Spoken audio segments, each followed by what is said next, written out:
নমস্কার, নতুন একটা রেসিপিতে আপনাদের সবাইকে স্বাগত জানাই। আজকের রেসিপি কচুরির দোকানে যেইভাবে আলুর তরকারি দেয় সেই রেসিপিটাই আপনাদের বানিয়ে দেখাবো। প্রথমে আমি আলুগুলো সেদ্ধ করে ছুলে নিয়েছি। তারপর কড়াইয়ে তেল গরম করে নিয়ে তেজপাতা, শুকনো লঙ্কা ফোড়ন দিয়ে দিলাম। ভালো করে তেজপাতাটা লাল হওয়া পর্যন্ত ভেজে নিতে হবে। তারপর ভেজে নেওয়ার পর এইরকম কালার যখন এসে যাবে তখন এর মধ্যে আমি একটা টমেটো দিয়ে দেবো।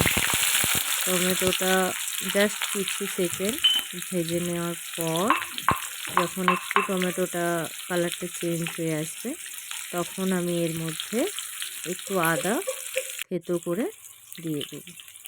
আপনারা বেটে দিলেও পারেন, আমি থেতো করে নিয়েছি। থেতো করে নেওয়ার পর আলুগুলো দিয়ে দিলাম এর মধ্যে, দিয়ে আলুগুলো একটু আমি ভেজে নেব। টমেটো আর আদার সাথে ভেজে নিচ্ছি ভালো করে। একবার হলেও বাড়িতে বানিয়ে খাবেন, দারুণ স্বাদের কচুরি, লুচি, পরোটা সবের সাথে ভালো লাগবে। আর বানাতেও বেশি ঝামেলা নেই, অল্প সময়ে হয়ে যাবে। 5 থেকে 7 মিনিট টাইম লেগেছিল আমার বানাতে। এরপর আমি এতে একটু হলুদের গুঁড়ো দিয়ে দিলাম, দিয়ে আরও একটু ভালো করে ভেজে নিচ্ছি। তারপর এটাতে আমি এখন লবণ দিয়ে দেবো। লবণটা পরিমাণ মতন দেবেন আপনারা, লবণ আর হলুদের সাথে। তারপর আমি ভালো করে আলুটাকে আরও দুবার নাড়াচাড়া করে নেব। তারপর আমি একটা শুকনো মশলা এখানে রেডি করেছি, দেখতে পাবেন। তার মধ্যে আছে গোটা জিরে, গোটা ধনে, গোটা মৌরি, গোটা গরম মশলা আর গোলমরিচ। ওটা কিন্তু আমি ভাজিনি, এমনি কাঁচাই ওটাকে হামলদিস্তায় একটু গুঁড়ো করে নিয়েছি। আধ ভাঙা মতন করলেই হবে, পুরো পেস্ট বানানোর দরকার নেই। তারপরে এই মশলাটা আমি দিয়ে দিলাম। মশলাটা দিয়ে ভালো করে ভেজে নিতে হবে।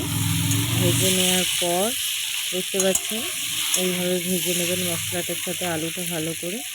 তারপর এখানে আমি লঙ্কার গুঁড়ো দিয়ে নেব। লঙ্কার গুঁড়োটা দিয়ে নেওয়ার পরও আমি ভালো করে একটু ভেজে নেব মশলাটা।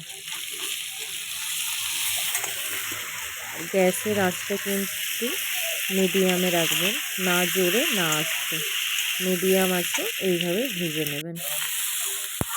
মশলাটা আমার দেখতেই পাচ্ছেন ভালো করে কষানো হয়ে গেছে।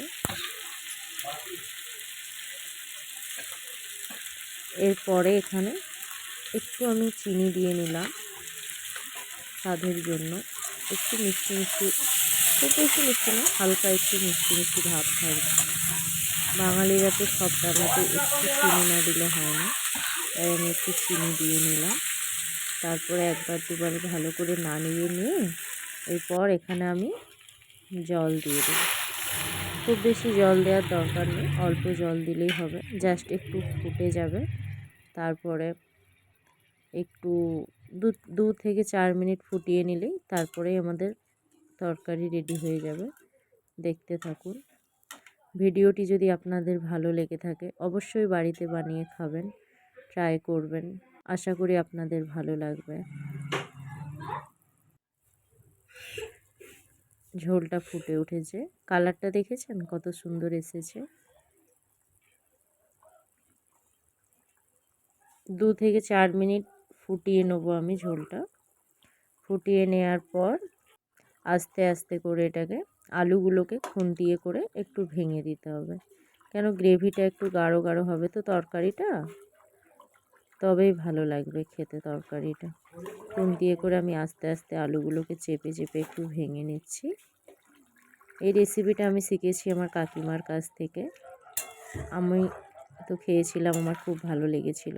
তারপরেই আমি বাড়িতে এর আগেও বানিয়েছিলাম, আজকেও বানালাম। গরম লুচির সাথে আপনারা খেয়ে দেখবেন, দুর্দান্ত লাগবে, কোনো ঝামেলা ছাড়াই। একদম দোকানের মতন, কচুরির দোকানের মতন তরকারিটার টেস্ট হবে।